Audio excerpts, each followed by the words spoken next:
Uma boa noite a todos. Que Jesus nos abençoe, os bons espíritos nos inspire em mais esse estudo que vamos realizar na assistência aos necessitados de Diógenes Medeiros. Hoje com a obra Nosso Lar, capítulo 7º e 8º.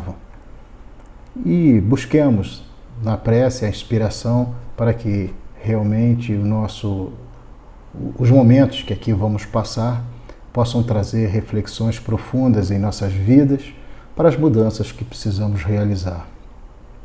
E é dessa forma, Senhor Jesus, que nós iniciamos o nosso estudo, pedindo a proteção, o amparo, as inspirações, para que as análises que aqui vamos fazer possam convergir para o nosso crescimento espiritual, o nosso entendimento e as mudanças que precisamos desenvolver em nossas vidas.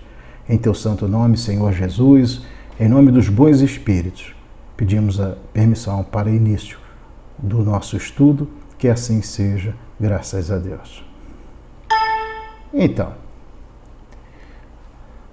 André Luiz, naturalmente, escreve essa obra com a psicografia de Francisco Cândido Xavier. Naturalmente foi apoiado por uma pleiade de espíritos superiores para a elaboração desses 16 livros, né, onde André Luiz faz uma verdadeira reportagem do plano espiritual, do mundo dos espíritos, naturalmente fazendo as observações de como foi a sua chegada, né? Os momentos que lá passou, os primeiros passos, e é uma experiência dele, a experiência de André Luiz, mas que naturalmente serve para todos nós de orientação, serve uma experiência viva que vai trazer mudanças também em nossas vidas, em função de tudo que André Luiz passa, de todas as suas orientações, de toda a sua história, de todos os seus relatos. Isso naturalmente tende a trazer mudanças significativas em nós mesmos. Vamos então iniciar o capítulo 7º, que fala exatamente sobre as explicações de Lísias. Lísias foi um companheiro, um trabalhador do Nosso Lar, que apoiou esses primeiros passos de André Luiz nessa colônia espiritual chamada Nosso Lar, né? E depois vamos ver o capítulo 8º também, que fala sobre a organização dos serviços em Nosso Lar. Vamos lá, capítulo 7. Repetiram-se as visitas periódicas de Clarencio e a atenção diária de Lísias. À medida que procurava habituar-me aos deveres novos, sensações de desafogo me aliviavam o coração. Diminuíram as dores e os impedimentos de locomoção fácil. Notava, porém, que as recordações mais fortes dos fenômenos físicos me voltavam à angústia, o receio do desconhecido, a mágoa da inadaptação e, apesar de tudo, encontrava mais segurança dentro de mim. Então, nessas primeiras palavras, né, ele estava nesse processo, né, de se habituar aos deveres novos, a uma nova vida, uma nova realidade. E na medida que ele se movimentava no bem, aí está a primeira observação nossa, né, à medida que ele se habituara aos deveres novos, às novas atividades, ao trabalho no bem, as sensações de desafogo aliviavam o coração, as suas angústias, as suas mágoas, as suas dificuldades, os seus receios, tudo isso vinha sendo tratado, né? Passou a ser tratado com essas atividades novas que ele veio a desenvolver. Então é assim mesmo, é isso que ocorre, né? Todas as vezes que nós trabalhamos, todas as vezes que nós buscamos o trabalho no bem, o socorro ao próximo, nós somos os primeiros a ser beneficiados. Esse benefício vem imediatamente, automaticamente. Porque nós, quando estamos nesse trabalho, muitas das vezes até esquecemos das nossas próprias dores. Aquilo que mais nos aflige fica em segundo plano, né? Então essa é uma primeira experiência e muito interessante também para todos nós. Deleitava-me agora, contemplando os horizontes vastos, debruçado às janelas espaçosas. Impressionavam-me, sobretudo, os aspectos da natureza. Quase tudo melhorada cópia da Terra. Cores mais harmônicas, substâncias mais delicadas, forrava o solo de vegetação. Grandes árvores, pomares fartos e jardins deliciosos. Desenhavam-se montes coroados de luz, em continuidade à planície onde a colônia repousava. Todos os departamentos apareciam cultivados com esmero. A pequena distância alteavam-se graciosos edifícios. Alinhavam-se a espaços regulares, exibindo formas diversas. Nenhum sem flores à entrada, destacando-se algumas casinhas encantadoras, cercadas por muros de era, onde rosas diferentes desabrochavam aqui e ali, adornando o verde de cambiantes variados. Aves de plumagens policromas cruzavam os ares e, de quando em quando, pousavam agrupadas nas torres muito alvas, a se erguerem retilíneas, lembrando lírios gigantescos rumo ao céu. Então, essas são as observações. Ele faz uma reportagem de tudo aquilo que ele viu, de tudo aquilo que ele está sentindo, de tudo aquilo que ele está presenciando, experiência própria dele. Mas tem um fato aqui bem interessante, quando ele diz assim, quase tudo melhorada cópia da Terra. Isso quer dizer que a Terra é uma cópia muito imperfeita daquilo que realmente existe na vida espiritual, no plano espiritual. Nós vamos retornar, todos nós vamos retornar à vida espiritual, à verdadeira morada. E é vida que segue numa outra dimensão. Não vamos estar nessa dimensão mais grosseira, materializada, encarnados, né, no plano físico, mas vamos dar sequência à nossa vida no plano espiritual, como André Luiz traz para a gente através dessas observações todas, da paisagem, etc. Das janelas largas, observava curioso o movimento do parque. Extremamente surpreendido, identificava animais domésticos entre as árvores frondosas enfileiradas ao fundo. Nas minhas lutas introspectivas, perdia-me em indagações de toda sorte.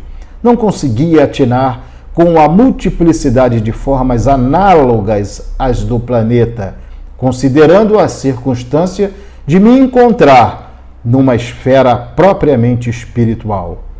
Lísias, o companheiro amável de todos os dias, não regateava explicações. Então lá estava o companheiro Lísias trazendo toda uma série de informações, mostrando que realmente a vida espiritual é uma sequência da vida material, que a vida continua e, naturalmente, mostrando que ninguém está desamparado. Lá nessa colônia, uma colônia de trabalho, de serviço, ele estava lá num processo ainda de readaptação à vida espiritual. Embora ele tenha percorrido lá os 8 anos nas zonas umbralinas, ele dá esse passo de adentrar a essa colônia de socorro, o nosso lar, mas ali ainda continua dentro desse processo de readaptação. Assim, da mesma forma, quando nós encarnamos, que temos uma fase de readaptação ao plano físico, que naturalmente é de 0 a 7 anos, existe lá na espiritualidade também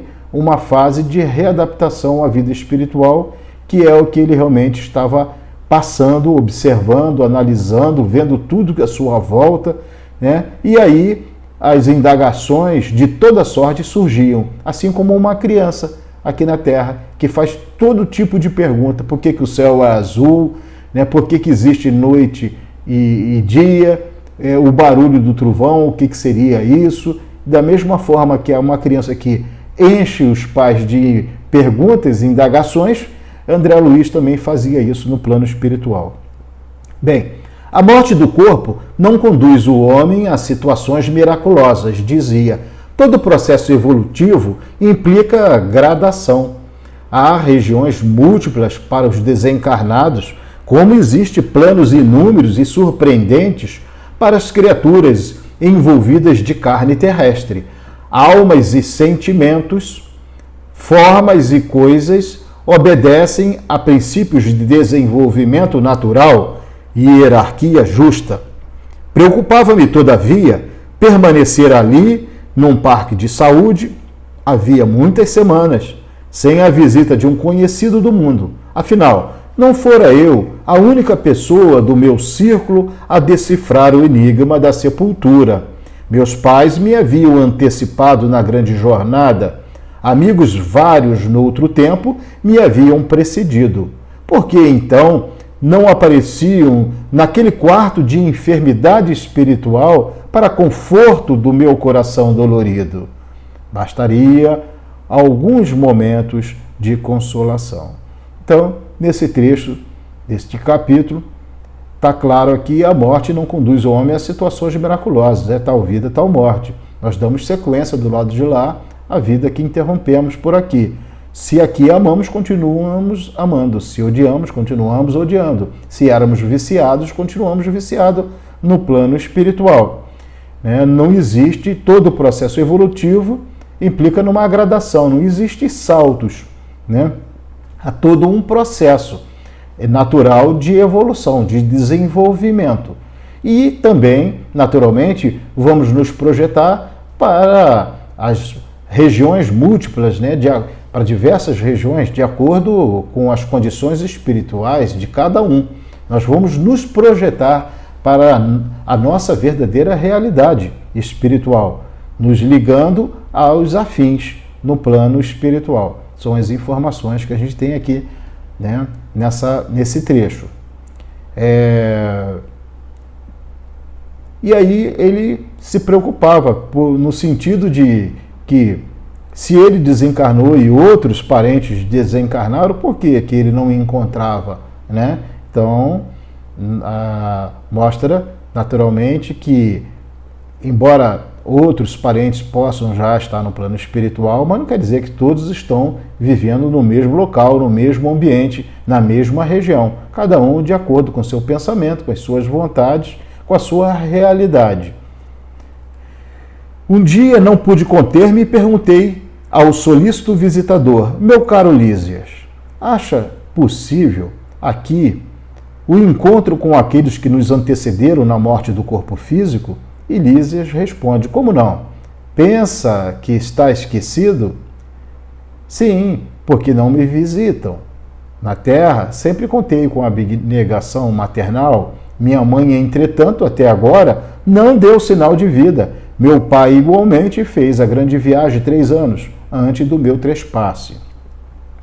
Pois note, esclareceu Lísias, sua mãe o tem ajudado dia e noite, desde a crise que antecipou sua vinda. Quando se acamou para abandonar o casulo terrestre, duplicou-se o interesse maternal a seu respeito. Talvez não saiba ainda que sua permanência nas esferas inferiores durou mais de 8 anos consecutivos. Ela jamais desanimou. Intercedeu muitas vezes em nosso lar a seu favor. Rogou os bons ofícios de Clarencio, que começou a visitá-lo frequentemente, até que o médico da terra, vaidoso, se afastasse um tanto, a fim de surgir o Filho dos Céus. Compreendeu? Então, vejam bem, existe muito disso aqui, Espíritos que estão aí, que já nos precedeu a vida espiritual e estão em condições de ajudar e vêm em nosso encontro nos momentos difíceis, nas provas, no dia a dia nosso mesmo, aqui na Terra.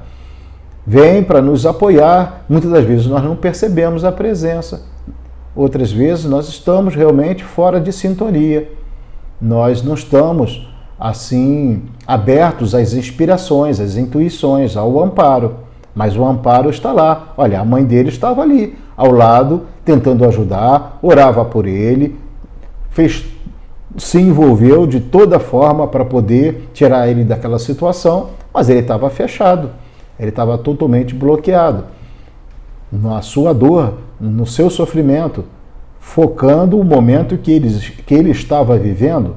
Não abriu naquele instante, naqueles momentos, naqueles 8 anos, né, a consciência para a vida após a morte, naturalmente que existe um Deus e que existe os benfeitores espirituais. Ele estava fechado, totalmente fechado na sua dor, no seu sofrimento. Então isso ocorre constantemente, até aqui.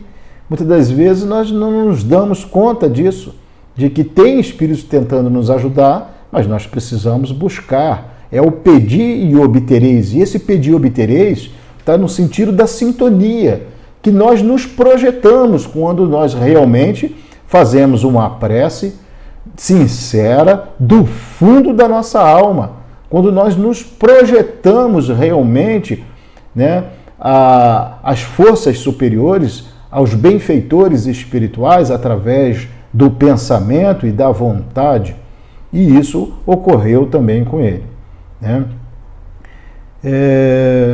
E no final aqui desse trecho tem uma passagem interessante, né, que rogou os ofícios de Clarencio, que começou a visitá-lo frequentemente, até que o médico da terra vaidoso se afastasse um tanto, né, a fim de surgir o Filho dos Céus. Quer dizer, é aquela criatura que ainda estava fechada na sua realidade, no seu mundo, nos seus pensamentos, né? Enquanto ele não saiu disso, não saiu desta realidade, ele continuava preso no seu sofrimento, na sua dor.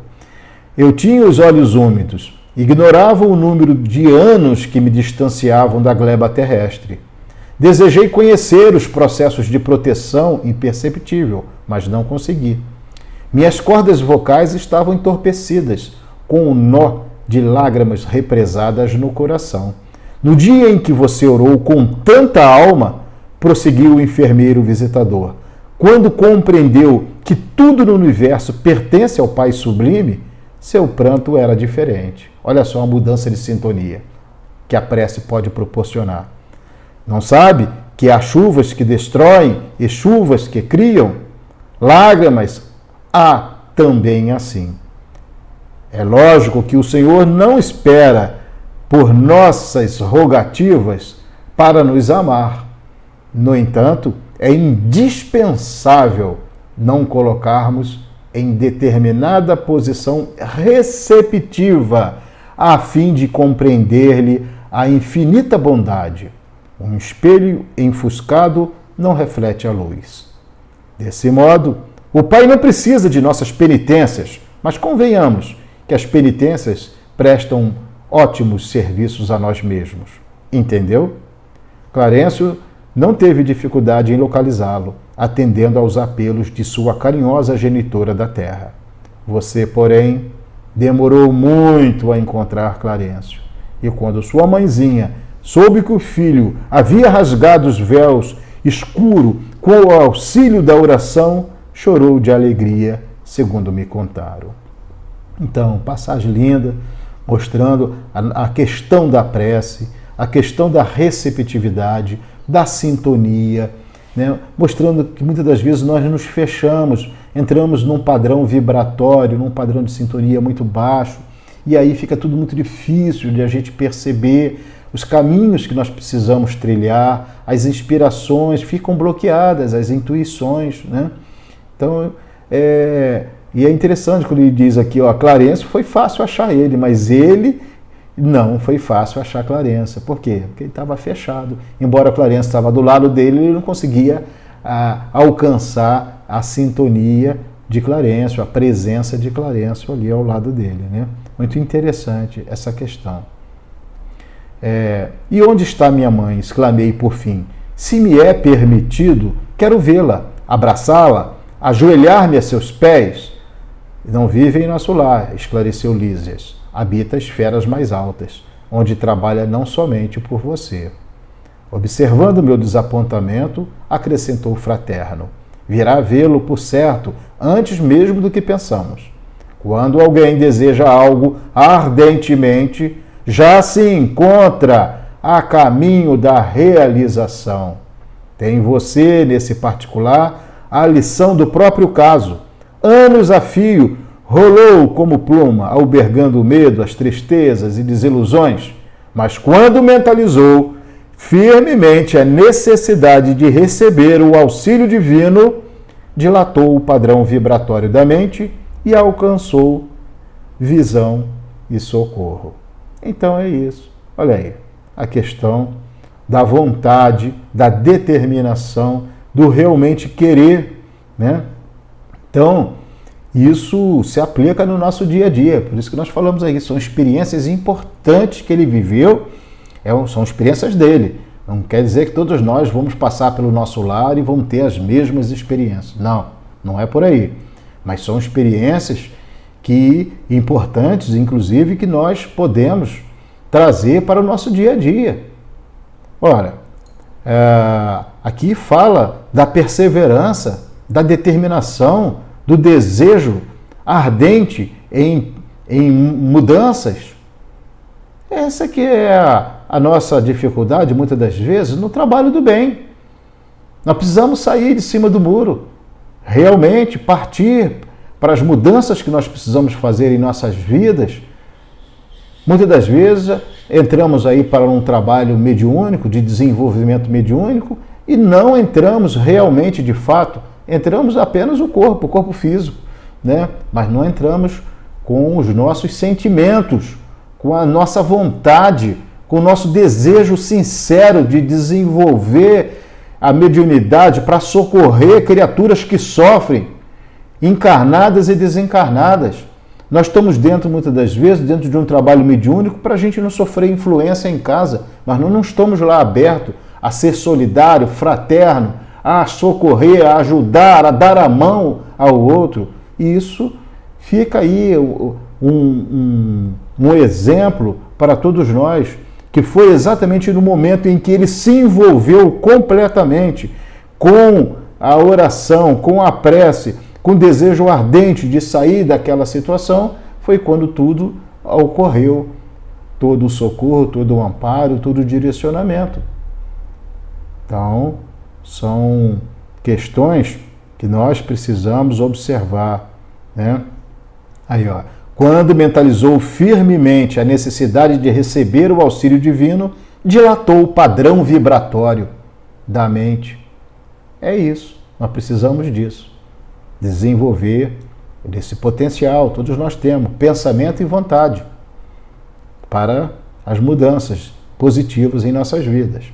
Olhos brilhantes, encorajado pelo esclarecimento recebido, exclamei resoluto: desejarei então com todas as minhas forças. Ela virá, ela virá. Lísias sorriu com inteligência e, como quem previne generoso, afirmou ao despedir-se: convém não esquecer, contudo, que a realização nobre exige 3 requisitos fundamentais, a saber: primeiro, desejar; segundo, saber desejar; e terceiro, merecer. Ou, por outros termos, vontade ativa, trabalho persistente e merecimento justo. O visitador ganhou a porta de saída sorridente, enquanto eu me detinha silencioso a meditar no extenso programa formulado em tão poucas palavras. Então é isso. Precisamos desejar, saber desejar e merecer. Vontade ativa, trabalho persistente, olha a perseverança, e o merecimento justo. E aí, todas as nossas dificuldades, toda a programação realmente começam a ser resolvida e bem desenvolvida. Decorrida alguma aqui, então encerra-se o capítulo 7, explicações de Lísias, né? E já entramos no capítulo 8º, onde fala sobre a organização dos serviços, né? Decorridas algumas semanas de tratamento ativo, saí pela primeira vez em companhia de Lísias. Impressionou-me o espetáculo das ruas, vastas avenidas enfeitadas de árvores frondosas, ar puro, atmosfera de profunda tranquilidade espiritual. Não havia, porém, qualquer sinal de inércia ou de ociosidade, porque as vias públicas estavam repletas. Entidades numerosas iam e vinham. Algumas pareciam situar a mente em lugares distantes, mas outras me dirigiam olhares acolhedores. Incumbia-se o companheiro de orientar-me em face das surpresas que surgiam ininterruptas. Percebendo-me as íntimas conjecturas, esclareceu solícito. Nessa passagem aqui, a gente observa, né, a atividade constante nessas colônias de acolhimento, de tratamento, nessas colônias de socorro no plano espiritual. Ali não tem ninguém ocioso, né? Como ele nota aqui, todos que estavam nas avenidas iam e vinham sempre com algum objetivo, assim se direcionando a alguma atividade, ou algum trabalho, ou vinham de alguma atividade ou de algum trabalho, né? Então, todo o tempo muito bem ocupado, todo o tempo muito bem programado. Não havia ali, né, sob a observação dele, numa colônia como essa, desperdício de tempo. E aí, então, Lísias esclarece ele: estamos no local do Ministério do Auxílio. Tudo que vemos, edifícios, casas residenciais, representa instituições e abrigos adequados à tarefa de nossa jurisdição. Orientadores, operários e outros serviçais da missão residem aqui. Nesta zona, atende-se a doentes, ouve-se rogativas, selecionam-se preces, preparam-se reencarnações terrenas, organizam-se turmas de socorro aos habitantes do umbral ou aos que choram na terra. Estudam-se soluções para todos os processos que se prendem ao sofrimento. Há, então, em nosso lar, um Ministério do Auxílio? Perguntei. Então, antes de a gente passar para outro trecho, vamos observar aqui que não tem nenhuma prece sem resposta. Toda prece tem sempre alguém observando, né? O universo está trabalhando constantemente. Nós vamos ver aqui essa experiência. As preces chegam lá nessas colônias espirituais para que possam ser avaliadas aquilo que pode ser feito, aquilo que ainda faz parte da prova, da expiação, aquilo que a pessoa precisa passar, aquela situação que aquela experiência necessária, aquele remédio amargo, né, que ainda aquele encarnado ou desencarnado precisa, né? Fala aqui da preparação das reencarnações, e muitos acreditam que a gente está aqui porque caiu de paraquedas no planeta Terra. Não, existe toda uma preparação, toda uma organização para que o projeto que é reencarnar seja um projeto construtivo, positivo, proveitoso, né? Todos nós aqui estamos matriculados nesse curso chamado Terra. Estamos aqui para desenvolver determinadas tarefas, desenvolver determinados valores morais, intelectuais, resgatar débitos, dívidas, mas também produzir, trabalhar, ser útil. Estamos aqui porque nós fomos preparados. Houve uma preparação, houve uma organização. Então nós não estamos no lar, por acaso. O lar que nós estamos, né, que nós nascemos, está de acordo com as nossas necessidades. Nós temos vínculos com os nossos entes queridos de outras vidas. Somos espíritos comprometidos, em um ajudar o outro, um socorrer o outro, um apoiar o outro. Estamos juntos com esse foco, com essa necessidade. Nós fomos programados para isso, para desenvolver essas tarefas, essas missões. Então, aqui, olha, selecionam-se preces, ouve-se rogativas, atende-se a doentes. Sim, muitas das vezes nós estamos aqui e saímos pela emancipação da alma ao sono a determinadas regiões no espaço. E lá vamos receber tratamentos, vamos receber ajudas, magnetizações importantes que vai nos trazer saúde, harmonização e equilíbrio para que possamos dar prosseguimento na nossa empreitada aqui na Terra, né? Então tudo isso aí mostra como ocorre esse intercâmbio entre as duas vidas, essa ligação que existe entre o plano físico e o plano espiritual. Ora, está lá na questão do Livro dos Espíritos, a questão 459, os espíritos influenciam nossos pensamentos e atos? E qual é a resposta que o Espírito de Verdade passou a Kardec? Muito mais do que imaginais. De ordinário, é eles que vos dirigem. Quer dizer, sofremos a todo momento influência, mas não é só de espíritos perturbados ou perturbadores, encarnados ou desencarnados.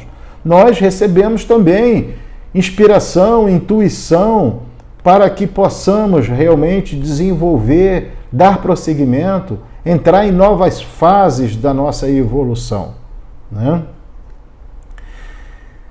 Então, quando ele pergunta assim, então em nosso lar o Ministério do Auxílio, Lísia responde, como não? Nossos serviços são distribuídos numa organização que se aperfeiçoa dia a dia, sob a orientação dos que nos presidem os destinos. Fixando em mim os olhos lúcidos, prosseguiu, não tem visto nos atos da prece nosso governador espiritual, cercado de 72 colaboradores? Pois são os ministros de nosso lar.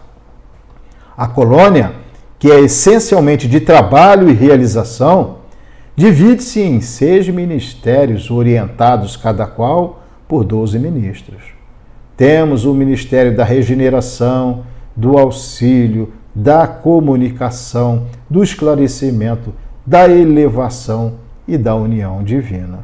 Então mostra o plano espiritual. Quanto mais evoluído, mais organizado, naturalmente. Nós não vamos observar uma organização dessa nas zonas umbralinas, onde está lá todos os espíritos perturbados, perturbadores, atormentados, atormentadores, né? Naturalmente não existe essa organização, mas à medida que os grupos que se fazem no plano espiritual vai ganhando o entendimento, a compreensão, o processo de evolução vai acontecendo, os grupos no plano espiritual vão se organizando. E o nosso lar, a organização era essa. Vários ministérios da comunicação, do esclarecimento, da elevação, Ministério da Regeneração, do Auxílio e por aí vai, né? Os 4 primeiros nos aproximam das esferas terrestres.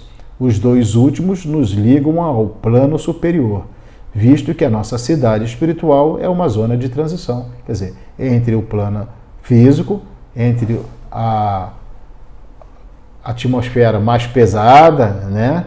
E também entre os planos mais adiantados. Então, é uma colônia, é uma zona, uma área de transição. Os serviços mais grosseiros localizam-se no Ministério da Regeneração. Os mais sublimes nos da União Divina. Clarencio, nosso chefe amigo, é um dos ministros do Auxílio. Valendo-me da pausa natural, exclamei comovido. Nunca imaginei a possibilidade de organizações tão completas depois da morte do corpo físico. Sim, esclareceu Lísias.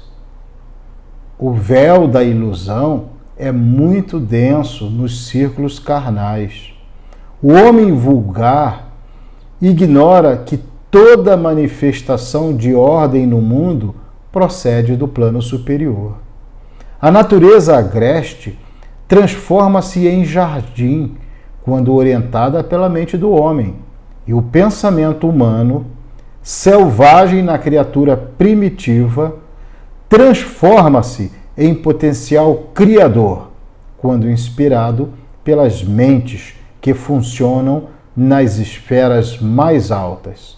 Nenhuma organização útil se materializa na crosta terrena sem que seus raios iniciais partam de cima. Mas nosso lar terá igualmente uma história como as grandes cidades planetárias? Pergunta André Luiz. Mas, fazendo aqui uma observação antes da resposta, vamos ver que o véu da ilusão é muito denso nos círculos carnais, né? Aqui nós entramos no plano físico, né? Fazemos essa excursão ao planeta Terra, encarnamos, e um mundo extremamente materialista, tudo no campo da matéria, né? Tanto que a nossa condição, segundo o Livro dos Espíritos, somos espíritos de terceira ordem, onde há a predominância da matéria sobre o espírito. Nós vivemos naturalmente no plano físico as voltas de entidades, as voltas com o plano espiritual que é compatível com a Terra, né? Mas nós não nos damos conta do plano invisível que existe. Nós só observamos, paramos para observar aquilo que impressiona nos nossos sentidos, a visão, a audição, tato, paladar e olfato. Mas existe um mundo paralelo ao plano físico, aqui mesmo no orbe terrestre, naturalmente. E aqui ele vem colocando que existe toda uma organização no plano espiritual. Então nada ocorre por acaso. O que nós estamos vivendo hoje no planeta está de acordo com a evolução do planeta, com o nosso merecimento. Nós não merecemos coisa melhor. Essa que é a realidade. As intempéries da natureza, as adversidades que o planeta pode apresentar, tudo isso que está ocorrendo aí está de acordo com aquilo que nós criamos. Mas existe uma supervisão do plano maior. E isso não há dúvida, né? As coisas não correm assim à revelia. Um outro dia, um companheiro chegou aqui na casa e fez uma pergunta durante um estudo, né, que se o homem poderia destruir o planeta Terra. Ora, bem, destruir, né, já até estamos destruindo, né? A gente está vendo aí esse aquecimento global e todas essas questões aí, e nós estamos pagando um preço alto pela nossa imprudência, nossa negligência, né, nosso descaso, não há dúvida. Mas com relação ao planeta Terra deixar de acontecer, deixar de existir, só se isso estiver na programação do alto. As coisas não são assim. Há um momento em que a justiça divina, a misericórdia divina dá um basta. Então nós podemos caminhar até certo ponto, dentro das nossas imprudências e negligências e maldades e perversidades. Isso o planeta pode desenvolver até certo ponto, mas chega um momento em que chega no limite aonde não é possível ir à frente. Então, para que haja destruição de todo o planeta Terra, ora, isso tem que estar dentro de uma certa programação, né? Se não houver, não é possível que ocorra naturalmente, né? Então existe uma gerência, existe uma organização, existe o governador espiritual da Terra, do planeta. Os trabalhos primordiais... Bem, passou aqui, né? Mas nosso lar terá igualmente uma história como as grandes cidades planetárias? Sem dúvida. Os planos vizinhos da esfera terráquea possuem igualmente natureza específica. Nosso lar é a antiga fundação de portugueses distintos desencarnados no Brasil no século XVI. A princípio, enorme e exaustiva foi a luta, segundo consta em nossos arquivos no Ministério do Esclarecimento. Há substâncias ásperas nas zonas invisíveis à Terra, tal como nas regiões que se caracterizam pela matéria grosseira. Aqui também existem enormes extensões de potencial inferior, como há no planeta, grandes tratos de natureza rude e incivilizada. Então aqui fala da composição do nosso lar, a fundação dessa colônia, sempre com um objetivo superior, que é prestar socorro, fazer parte de uma zona de transição, mas deixando claro que tudo é progresso, tudo é evolução. Assim como na Terra há áreas ainda que não estão ocupadas, que não foram ainda desenvolvidas, também no plano espiritual, também na colônia, nosso lar, existe regiões que precisam ainda ser trabalhadas. Esse trabalho ele é constante. A evolução ela é gradual, ela não é através de saltos. Tudo vai se modificando na medida da evolução do espírito, do desenvolvimento. Então é um processo. Os trabalhos primordiais foram desanimadores, mesmo para os espíritos fortes, onde se congregam hoje vibrações delicadas e nobres. Edifícios de fino lavor, misturavam-se as notas primitivas dos silvícolas do país e as construções infantis de suas mentes rudimentares. Olha aí o processo de desenvolvimento, de crescimento, de evolução, mesmo lá na colônia Nosso Lar. Os fundadores não desanimaram, porém, prosseguiram na obra, copiando o esforço dos europeus que chegavam à esfera material apenas com a diferença de que por lá se empregavam a violência, a guerra, a escravidão e aqui o serviço perseverante, a solidariedade fraterna, o amor espiritual. Então, deixando claro aí, toda a organização não foi dado assim como um presente para aqueles moradores, os habitantes do nosso lar, o nosso lar pronto.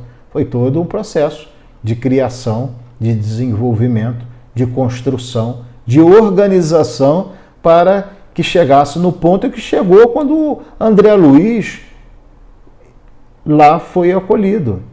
Hoje, será que o nosso lar está diferente? Possivelmente, progresso é lei divina. Naturalmente, isso vai estar acontecendo. Nosso lar já deve ter sofrido algumas modificações no sentido do aperfeiçoamento, naturalmente. Assim como o planeta. Se a gente for fazer uma avaliação, como é que era a Terra há 500 anos?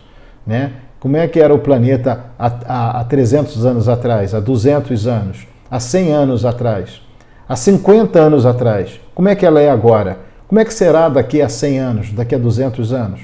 Então, tudo faz parte de um processo de organização de serviços, como está aqui o capítulo 8º, organização de serviços, tanto do lado de cá quanto do lado de lá. Não há diferença. A essa altura, atingíramos uma praça de maravilhosos contornos, ostentando extensos jardins. No centro da praça, erguia-se um palácio de magnificente beleza, encabeçado de torres soberanas que se perdiam no céu. Os fundadores da colônia começaram o esforço partindo daqui onde se localiza a governadoria, disse o visitador. Apontando o palácio, continuou: temos nessa praça o ponto de convergência dos 6 ministérios a que me referi. Todos começam da governadoria, estendendo-se em forma triangular. E aqui a gente tem um desenho, mais ou menos, do livro Nosso Lar, com esse panorama. E ele vai fazendo todo esse processo de esclarecimento, mostrando os prédios, a realidade, o funcionamento, a organização dos serviços para André Luiz, que vai observando, vai aprendendo e vai compreendendo todo o processo no qual ele está inserido ali, a oportunidade que está lhe sendo dada de fazer parte daquele grupo, daquela colônia. Então, e respeitoso, comentou: ali vive o nosso abnegado orientador. Nos trabalhos administrativos, utiliza ele a colaboração de 3.000 funcionários. Entretanto, é ele o trabalhador mais infatigável e mais fiel que todos nós reunidos. Os ministros costumam excursionar noutras esferas, renovando energias e valorizando conhecimentos. Nós outros gozamos entretenimentos habituais, mas o governador nunca dispõe de tempo para isso. Faz questão que descansemos, obriga-nos a férias periódicas, ao passo que ele mesmo quase nunca repousa, mesmo no que concerne às horas de sono. Então a gente observa, quanto mais alto é o cargo, né? Quanto mais alta é a missão, maior também é o trabalho, é o esforço, é o empenho, é a dedicação, né? Isso a gente vê aqui no plano físico e vemos também no plano espiritual. Muitos dizem assim, eu gostaria tanto de ver como o Chico via, de psicografar como o Chico psicografava, gostaria tanto de fazer estudos maravilhosos, palestras belíssimas como as do Divaldo e por aí vai. Mas isso exige um sacrifício, exige renúncia, dedicação. As coisas não são assim. Tem toda uma trajetória para ser cumprida, para chegar ao ponto em que essas criaturas chegaram. Para nós espíritas, né, nós podemos dizer que são exemplos de trabalhadores, pessoas voltadas realmente ao ideal espírita, ao processo de desenvolvimento e de evolução aqui na Terra. É possível chegar e eles mostraram isso, deram exemplos para a gente. Tudo bem que o modelo de perfeição é Jesus, não há dúvida, mas para nós serve de parâmetro, serve de exemplo, sim, para que a gente possa se empenhar. Nós podemos psicografar obras maravilhosas como o Chico psicografou, mas isso vai demandar trabalho, dedicação, esforço e empenho. E aqui, né, o abnegado, o orientador, né, lá do nosso lar, aquele que organizava, né, ele não tinha nem descanso, ele permitia as férias periódicas a todos os trabalhadores. São 3.000 funcionários só no ministério dele, mas ele mesmo nunca repousava, ele estava ali voltado às suas obrigações, à sua atividade, empenhado em servir, né? Por isso estava naquela condição também de evolução. Bem, parece-me que a glória dele é o serviço perene. Basta lembrar que estou há 40 anos e, com exceção das assembleias referentes às preces coletivas, raramente o tenho visto em festividades públicas. Seu pensamento, porém, abrange todos os círculos de serviço, sua assistência carinhosa a tudo e a todos atinge. Depois de longa pausa, o enfermeiro amigo acentuou. Não faz muito, comemorou-se o 114º aniversário da sua magnânima direção. Calara-se Lísias, evidenciando comovida referência, enquanto eu, a seu lado, contemplava respeitoso e embevecido as torres maravilhosas que pareciam cindir o firmamento. Então, olha aqui, né, o encerramento quase do nosso estudo de hoje, né, onde se coloca aqui, parece-me que a glória dele é o serviço perene. Quer dizer, quanto mais evoluído, mais comprometido no trabalho do bem, mais envolvido nessas questões, né? Daí nós entendemos, quando vamos participar de alguma reunião na casa espírita, seja um trabalho mediúnico, seja uma palestra, nós não podemos iniciar a hora que a gente bem entende. Se nós quisermos contar com o apoio, a inspiração, a intuição, o direcionamento do plano maior, da espiritualidade, nós precisamos ter disciplina, porque esses irmãos têm o que fazer, eles têm trabalhos, eles têm tarefas importantes a desempenhar, eles não podem ficar à nossa disposição. O trabalho mediúnico começa a tal hora e a pessoa está previsto lá o início às 19 horas, o médium e o dirigente chega às 19h10, 19h15, chega atrasado, quer começar antes da hora, né?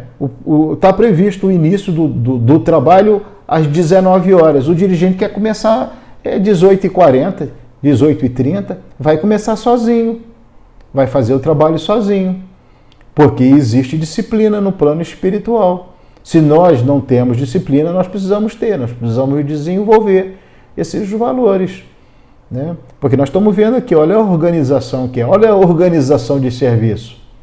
Se nós vamos fazer um trabalho de passe, se nós queremos contar com a proteção da espiritualidade, os passistas espirituais, nós temos que cumprir dentro de um projeto, dentro de uma organização, dentro de um planejamento. Nós não podemos fazer o trabalho a hora que a gente bem entende, a hora que a gente bem quer, porque esses espíritos têm atividades. Não podemos encerrar nem antes, né, e nem começar atrasado, nem começar também antes da hora, essas atividades. Temos que ter disciplina. Não foi isso que Emmanuel passou para o Chico, quando o Chico estava iniciando os primeiros passos, né? Quando ele ia começar o trabalho da psicografia, o que Emmanuel passou para o Chico? Não era disciplina? E disciplina aqui é disciplina em todos os sentidos. É de horário também, é de assiduidade também. Nós vamos agora vir para o trabalho quando a gente bem pretende. Um dia vai, outro dia não vai, falta, chega atrasado, começa antes da hora, termina antes da hora, termina depois da hora, né? Hoje está chovendo, eu não vou. Hoje está frio, não dá. Né? Como é que fica? A organização dos serviços, né? Fica a desejar. Os espíritos vão observar que não existe seriedade, não existe comprometimento do grupo, da casa, dos organizadores do plano físico.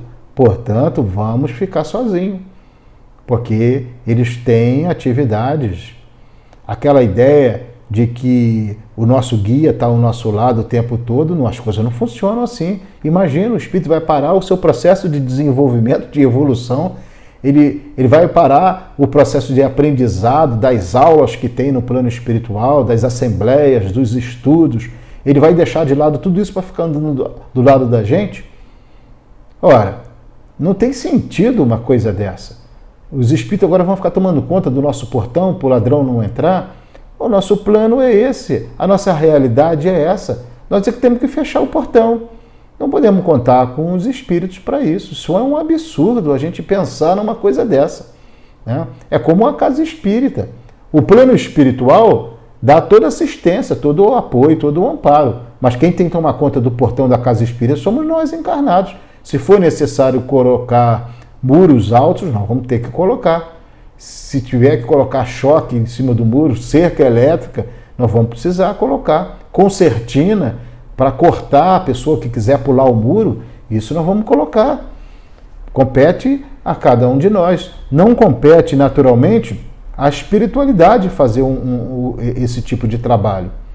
Então a pessoa sai da casa espírita, né, e sair na rua, vai pegar o carro é assaltado, acontece um assalto, um roubo qualquer. Nossa, eu saí da casa espírita, os espíritos não me protegeram. Falei, olha, nós é que temos que estar mais atentos. Nós temos que saber onde que nós paramos o carro, aonde que nós nos colocamos. Os espíritos têm o que fazer, não vão ficar tomando conta desse tipo de atividade, né? A pessoa adquiriu uma enfermidade. Nossa, eu trabalho tanto na casa espírita, por que eu estou assim? Será que os espíritos não viram isso? Né?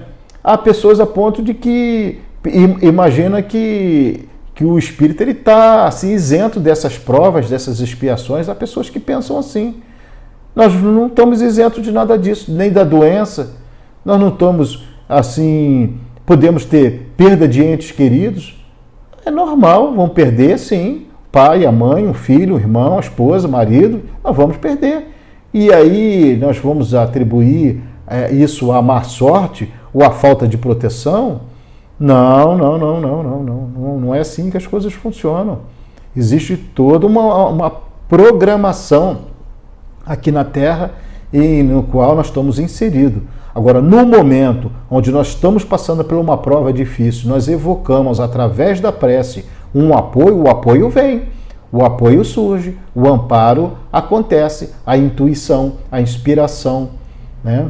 Os espíritos vêm de encontro à nossa dor, vêm nos trazer aí, naturalmente, o amparo, o apoio que nós estamos precisando, nós estamos pedindo, nós vamos receber. Mas ficar isento das provas e das expiações, das dificuldades, dos problemas da vida, isso não. Porque é isso que vai fazer o nosso desenvolvimento, o nosso crescimento espiritual. Aquelas pessoas difíceis que a gente vai lidar no dia a dia, né? As condições adversas no trabalho, seja lá onde for, tudo isso converge para a nossa evolução. Tudo isso aí converge para o nosso desenvolvimento, para o nosso crescimento. Como é que nós vamos desenvolver a paciência se a gente não tiver uma pessoa que possa testar? Como é que nós vamos desenvolver a tolerância se a gente não for envolvido num processo no qual a gente vai precisar ser tolerante? Nós precisamos, são professores. Então, quando a gente encontrar com uma pessoa assim, de difícil trato, vamos entender dessa forma. Esse é meu professor. Ele está aí para mim, para que eu possa desenvolver essa virtude, essa qualidade, né? Então, quando nós tivermos que ir lá tomar conta do portão, botar cerca, etc. e tal, isso é para que eu possa ficar mais prudente, mais atento, mais vigilante, né? Para eu ter cuidado com as coisas no qual eu sou detentor, provisório, sim, porque nada é nosso aqui, nós vamos desencarnar, nós vamos deixar tudo aqui, nem o corpo nós vamos levar, não vamos levar nada, nada. Então, mas enquanto está sob a nossa posse, enquanto está sob a nossa responsabilidade, nós precisamos gerenciar sim, tomar conta sim, para que a gente possa desenvolver as tarefas aqui na Terra. Estamos com os pés na Terra, precisamos desenvolver a nossa programação, precisamos de alimentação, de vestuário, precisamos do dinheiro, sim, para que a gente possa se manter nesta sociedade, né? Então aqui, já encerrando o nosso capítulo, né, capítulo 7º e 8º, nós guardamos essas lições, esses ensinamentos, essas experiências que André Luiz passou, que isso possa fazer sentido em nossas vidas para as mudanças que precisamos desenvolver. Dessa forma, então, vamos à nossa prece, e agora a nossa prece é de agradecimento. Agradecimento, Senhor, por esses momentos que aqui passamos, de estudo, de reflexão, de aprendizado. Que tudo isso possa trazer as mudanças que precisamos, sempre no sentido do bem e do amor ao próximo. Em teu santo nome, Senhor Jesus, em nome de Deus nosso Pai, dos benfeitores espirituais, amigos, pedimos a permissão para o encerramento do nosso estudo, que assim seja, graças a Deus. Muita paz a todos e muito obrigado.